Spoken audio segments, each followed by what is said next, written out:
Hey, it's Brett from Slater's Garage, and this video is a response to Andy McGaffigan's video about his 5 desert island albums that he would have with him on a deserted island. If he could only pick 5 rock and roll albums, or any album for that matter, which ones would you choose? And he had asked a few of us to submit as well if we wanted to, so here we go. For me, number 1, Jethro Tull, Stand Up. This is their 2nd album, actually, from back in 1968. A lot of their stuff is hit and miss, Jethro Tull. Some of their stuff is absolutely fantastic, and other is not that great. But this one is solid front to back. It's got some really good folk blues stuff and a lot of the classic flute sound that makes Jethro Tull one of my favorite bands of all time. And if you look really closely, you can see that one is signed by Ian Anderson himself when I met him at the University of Maine back in 2004 or 5. I can't remember what it was. So Jethro Tull, Stand Up, number 1.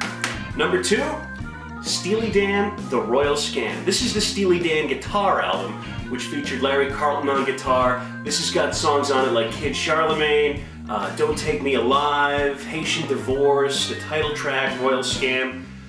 Steely Dan is one of my favorite bands, and to not have a Steely Dan album in my Desert Island collection would be just an abomination. Number 3, 1971's live album, the Allman Brothers, live at the Fillmore East. Without question and without equivocation, the best live rock and roll album of all time. This is the original lineup with Duane Allman and Berry Oakley, of course Greg Allman, Dickie Betts, and the percussion section of J-Mo and Butch Trucks. It's got a classic version of In Memory of Elizabeth Reed, the 26-minute whipping post. Can't beat it.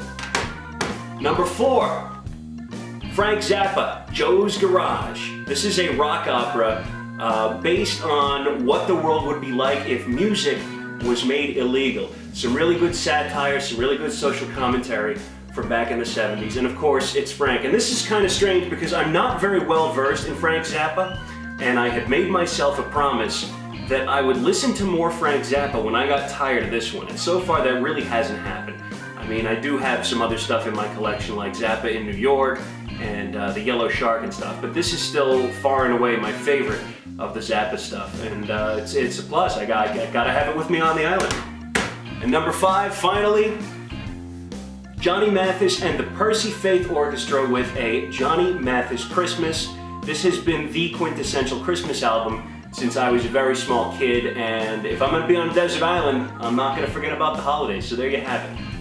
My 5 desert island discs for Andy McGaffigan there. Enjoy. Oh, post yours too. Post it either as a response to Andy's or post yours as a response to mine if you want to. Have a great day.